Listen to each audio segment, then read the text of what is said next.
Salam,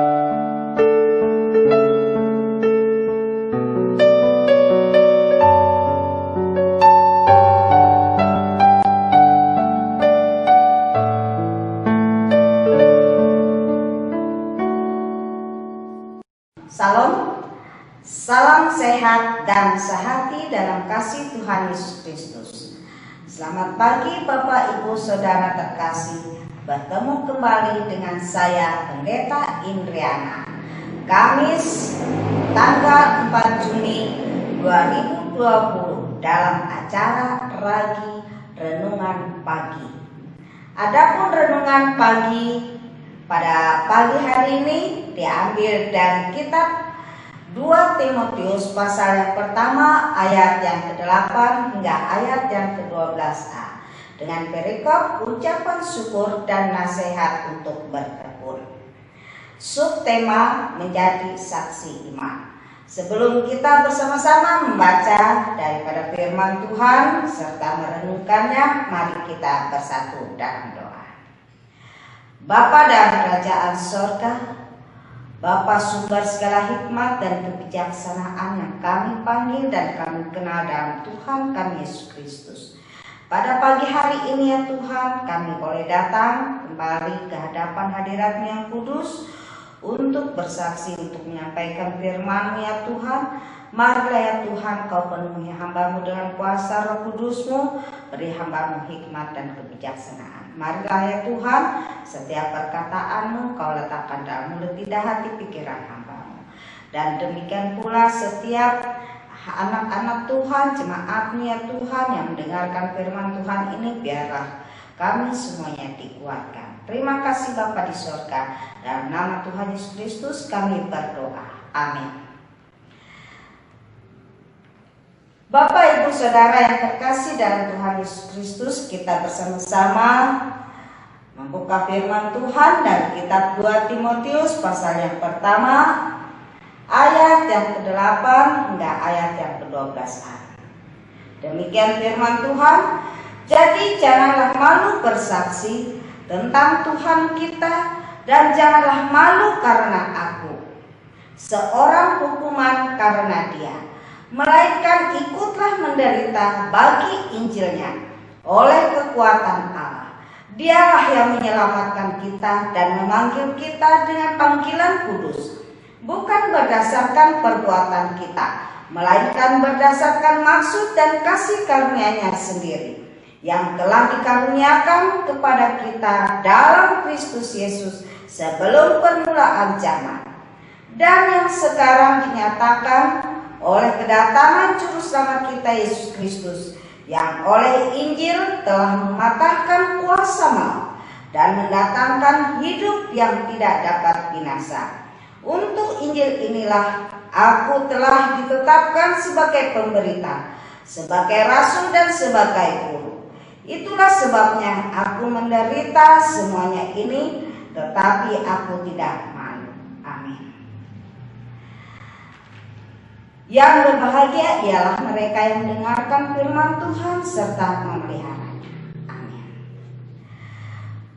Bapak Ibu Saudara yang terkasih dalam Tuhan Yesus Kristus, saya akan menyampaikan sebuah kesaksian ketika saya melihat film di YouTube, yaitu kesaksian dari orang-orang Kristen yang berada di negara Tiongkok. Luar biasa, hati saya pun merasa terharu dan tidak tertahankan, air mata pun menetes. Bagaimana perjuangan mereka? Mereka ditangkap, mereka dianiaya, mereka disiksa, mereka dipenjara, dan bahkan mereka ada yang dibunuh. Dan uang-uang kas mereka pun dirampas, diambil untuk kepentingan pemerintah komunis di Tiongkok. Luar biasa penderitaan mereka demi Injil, demi firman Tuhan. Mereka tidak dapat begitu bebas untuk berkumpul, untuk mendengarkan firman Tuhan. Karena apa? Karena tentara ataupun polisi dari pemerintahan Tiongkok selalu mencari dan mengejar mereka dan menangkap mereka. Ini adalah sebuah contoh bagi kita dan bagaimana yang dialami oleh Rasul Paulus. Rasul Paulus memberitakan firman Tuhan dari satu tempat ke tempat yang lain di Asia Kecil, dan sampai ia ditangkap dan dimasukkan ke dalam penjara oleh pemerintahan Romawi. Sungguh ini sesuatu yang membuat kita mungkin sebagai hamba Tuhan, kita berpikir begitu sedihnya kehidupan orang-orang yang bersaksi demi Injil, demi nama Tuhan. Tidak begitu bebas mereka untuk menyampaikan firman Tuhan. Mereka dikejar dan dibunuh. Tetapi Rasul Paulus, sekalipun dia dianiaya, sekalipun dia dipenjarakan dan bahkan akan dihukum mati, tetapi dia menyempatkan diri untuk menulis suratnya kepada Timotius sebagai rekan sekerjanya. Bahkan Paulus menganggap Timotius sebagai anak kekasihnya, anak yang ia kasihi. Sidang jemaat yang dikasihi Tuhan, Rasul Paulus memberikan nasihat peringatan kepada Timotius supaya dia tabah, supaya dia tetap taat kepada kebenaran firman Tuhan, tetap setia untuk melayani Tuhan. Dan bahkan ia menasehati Timotius supaya Timotius menjauhi pergaulan-pergaulan dengan orang-orang muda, di mana mereka bebas dalam pergaulan, di mana mereka hidup begitu tidak baik.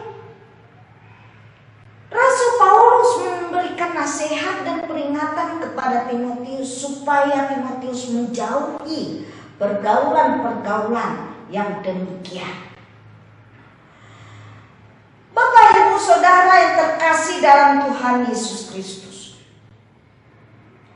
kita melihat bagaimana iman daripada Rasul Paulus.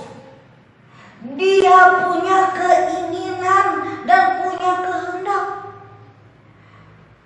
Dia mau ketika dia mati nantinya, dia percaya bahwa Tuhan sudah menyediakan sebuah rumah di sorga untuk dia. Begitu juga yang ia harapkan daripada Timotius. Mungkin saat mereka memberitakan firman Tuhan di dunia ini, mereka penuh dengan sengsara, penuh dengan siksaan, penuh dengan penderitaan. Kita lihat contoh para rasul. Petrus mati ditangkap dan disalibkan dengan kepala di bawah kaki ke atas. Rasul Paulus sendiri pun mati dipancung. Stefanus mati dilempar, dirajam dengan batu. Tetapi mereka semuanya melihat kepada Tuhan, bahwa Tuhan sudah sediakan upah yang sangat besar. Mungkin ada orang mengatakan menjadi hamba Tuhan itu miskin, menjadi hamba Tuhan itu tidak bisa kaya, menjadi hamba Tuhan itu susah. Tetapi kita melihat bahwa menjadi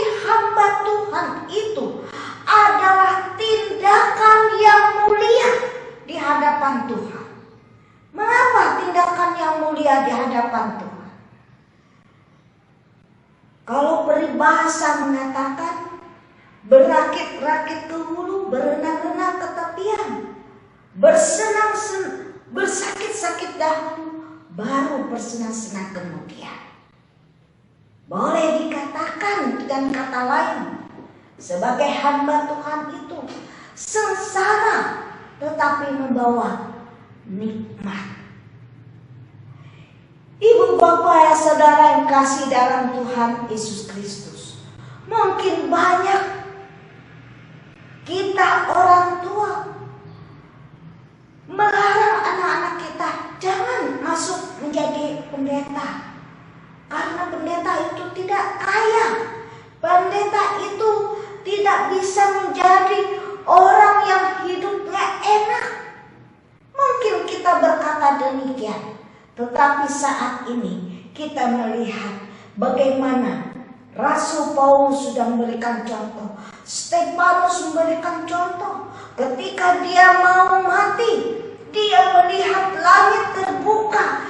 Disitulah mereka melihat kekayaan surgawi berlimpah yang akan ia terima.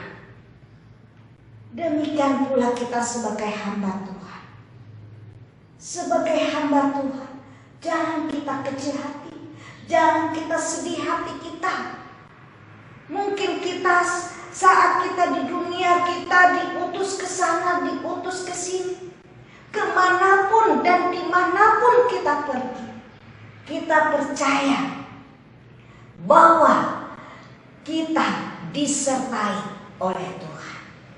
Tuhan memberikan kecukupan kepada kita. Tuhan memberikan kelebihan dalam kebajikan. Tuhan memberikan kelebihan dalam segala sesuatu kebenaran dalam kehidupan kita.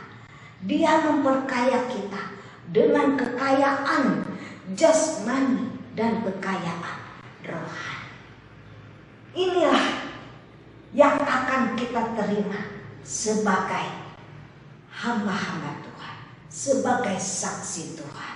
Kita yakin dan percaya bahwa Tuhan tidak pernah meninggalkan kita sebagai yatim piatu. Dia selalu menyertai kita.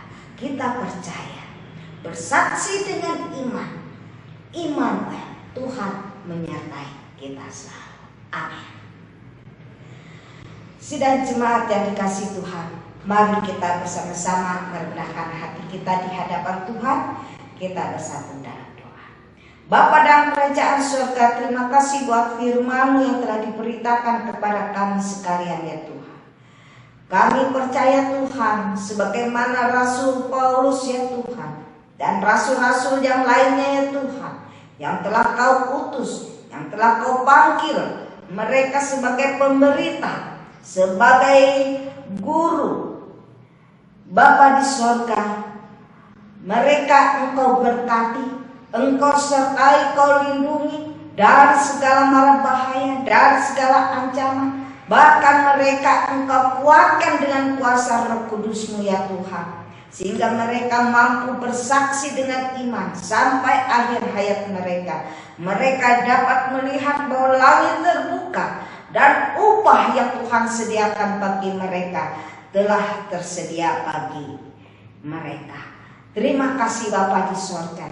Demikian pula kami hamba-hamba-Mu ya Tuhan. Baik kami para pendeta, banyak Tuhan diakon ya Tuhan, pengurus-pengurus kategoria, para penginjil, guru-guru agama ya Tuhan. Engkau menyertai dan memberkati mereka Tuhan. Engkau mengurapi mereka, mulut tidak, hati pikiran mereka boleh berkata-kata, bersaksi untuk memberitakan firman, menguatkan, menghibur, membangun, dan bahkan ya Tuhan, mereka boleh merangkul saudara-saudara mereka yang belum mengenal Tuhan. Terima kasih Bapa di surga. Kami serahkan ya Tuhan doa kami dan hidupan kami ya Tuhan sepanjang hari ini dan hari-hari yang akan datang ke dalam tangan pimpinan dan penyertaan. Dalam nama Tuhan Yesus Kristus kami berdoa dan mengucap syukur. Amin. Ibu, bapak, saudara yang terkasih dalam Tuhan Yesus Kristus, Inilah firman Tuhan yang dapat saya sampaikan pada pagi hari ini. Biarlah melalui renungan pagi yang telah saya beritakan ini, kita semua dikuatkan, dihibur, dan dibangun, diberi keberanian untuk bersaksi di tengah-tengah kehidupan dunia ini. Sampai di sini dulu firman Tuhan yang saya sampaikan. Atas dukungan dan perhatian dari Bapak, Ibu, Saudara terkasih dalam Tuhan Yesus Kristus, saya mengucapkan terima kasih. Puji Tuhan, Tuhan Yesus memberkati kita semuanya. Amin. Salam, bye-bye.